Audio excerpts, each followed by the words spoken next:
همین شیطانی که امروز امت اسلام از راه حق بیرون کردگی هست، میگوید بالای بحر کرسی خدا میگذاشته است و فرزندهای او در تمام دنیا پریشان هستند و هر کدام او می آمد از خبر می داده است.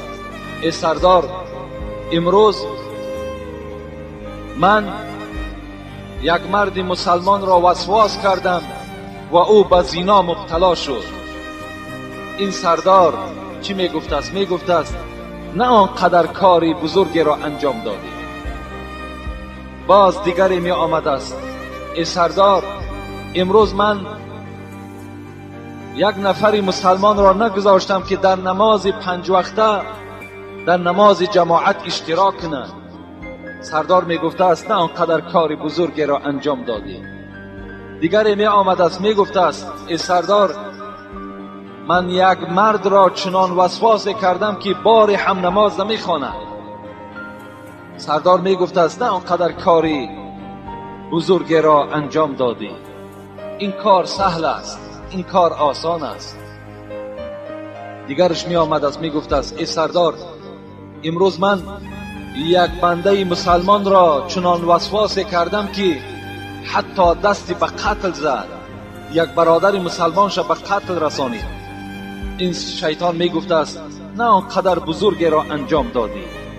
یعنی از کار این، از این مراجعت، از این خبرها، این سردار میگوید هیچگاه شاد نمی شده است، خرسندم نمی شده است.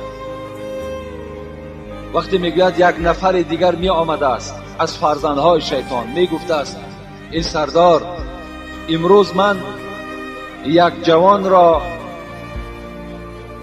چنان وسواس کردم، در خانه آنها چنان جنگ را مبتلا کردم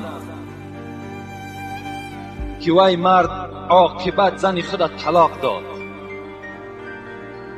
میگوید این سردار از بالای کرسی میخیست است و نزد این فرزند خود می آمده است و این فرزندی که این گونه عمل را انجام داده است وی را در آغوش می گرفته است، می گفته است: خوش به حال تو که چنان یک کار بزرگی را انجام دادی. در این عملی تو عرش پروردگار جنبی. از یک طلاقی که تو در خانه این مسلمان برپا کردی، عرش پروردگار را تو در جنبش در آوردی. از طلاق عرش پروردگار می جنبد. خدای مهربان از این طلاق بی نهایت ناخشنود می شده است. البته سبب همه طلاق ها ما و شما می دانیم که جنجال هاست، بعضی نافهمی هایی که در خانه پیدا می شود، عاقبتش طلاق است. لیکن شما فراموش نکنین شما پیرو پیغمبر خدا هستین. در خاندان پیغمبر خدا هم جنجال بود. قصه ها از حیات پیغمبر خدا میگذرد که بار پیغمبر خدا با همراهی عایشه چی جنجال کردند. چنان جنجال شدند که حتی که پیغمبر خدا مجبور شدند که خسوری خود، یعنی حضرت ابوبکر را برای مصلحت دادن دختر در خانه خود حاضر کنند و نفر روان کرد که ابوبکر را به نزد من دعوت کنید. وقتی ابوبکر آمد، عایشه صدیقه در یک گوشه خانه نشسته، پیغمبر خدا در یک گوشه خانه نشسته. وقتی ابوبکر در آمد و نزد اینها که نشست، پیغمبر گفت: ای عایشه، گفت آیا سخن را تو آغاز میکنی یا من آغاز کنم؟ آیا شکایتی که داریم آیا تو آغاز میکنی یا من آغاز کنم؟ میگد عایشه چنان غضبناک بود، گفت: بل تکلم انت ولا تقل الا حقا. ای محمد، گفت تو آغاز کن، لیکن وقتی که صحبت میکنی، وقتی که سخن میگویی، گپی راست بگو. پیغمبر خدا آیا گپی ناحق میگفتن؟ سخن پیغمبر خدا همش چی در حالت حزل، چی در حالت غضب، در همه حالت پیغمبر خدا سخن حق میگفتند. لیکن چنان خشم عایشه را فرا گرفته بود که گفت ای محمد، گفت وقتی سخن میگوی سخن راست بگو. از این سخن ابوبکر صدیق چنان میگه غضبناک شدند، خسته عایشه صدیقه را زیر لت کوب قرار دادند. محمد غزالی در کتابش میگوید که حتی از بینی عایشه خون سر کرد و دویده میگه از پشت پیغمبر خدا میگوید آغوش کرد. پیغمبر خدا گفتند لم ندعوک لهذا یا ابو بکر ولا اردنا منک هذا.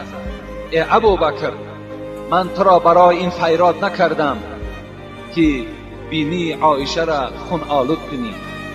من از تو این را درخواست من این نبود، بلکه درخواست من این بود که تو به او یک مصلحتی نیک دهی. در عائله پیغمبر خدا این گونه جنجال ها پیدا می شد. حتی چنان گاه ها میگد عایشه چنان غضبناک می شد که از غضب بسیار چی می گفت؟ ای محمد، تو گمان میکنی پیغمبر هستی؟ این گونه میگد صحبت ها از زبان عایشه صادر می شد. رسول اکرم میگوید اینی لعرف غضبک من رضاک. ای عایشه، من میدانم که تو کدام وقت غضبناک هستی و کدام وقت خوشحال هستی. کیف تعرفوه؟ عایشه گفتم پیغمبر، چگونه تو میشناسی کدام وقت تو میدانی که من غضبناک هستم و کدام وقت از تو راضی هستم؟ پیغمبر گفتن که اذا رضیتی قلتی لا و اله محمد صلی الله علیه وسلم و اذا غضبتی قلتی لا و اله ابراهیم علیه السلام. وقتی اگر گفت من غضب تو را از رضاگی تو با چنین تجربه فهمیدم، وقتی تو از من راضی باشی میگویی قسم به خدای محمد، لیکن وقتی از من ناراضی باشی یا غضبناک باشی میگویی که قسم به خدای حضرت ابراهیم علیه السلام، نام مرا نمیگیری. از این حکایه ها چی معلوم می شود؟ معلوم می شود که در حیات پیغمبر خدا هم، در بین زنهای پیغمبر خدا هم گاه وقت نافهمی ها پیدا می شد، یعنی از جانب زنها پیدا می شد. پیغمبر خدا هیچ عیب نداشتند. من برای شما جمعه پیشین خبر دادم که پیغمبر گفته بودند فَإِنْ ذَهَبْتَ تُقِيمُهُ كَسَرْتَهُ وَإِنْ تَرَكْتَهُ لَمْ يَزَلْ أَعْوَجَ فَاسْتَوْصُوا بِالنِّسَاءِ. پیغمبر گفتند اینها از قبرغه چپ هستند، اینها از چنان اعضای هستند که اگر شما خواهید که راست شوند میشکنند و راست نمیشوند، و اگر به حال خودشان گذارید همچنان کج میمانند. فاستوصوا بالنساء، با زنها معامله خوب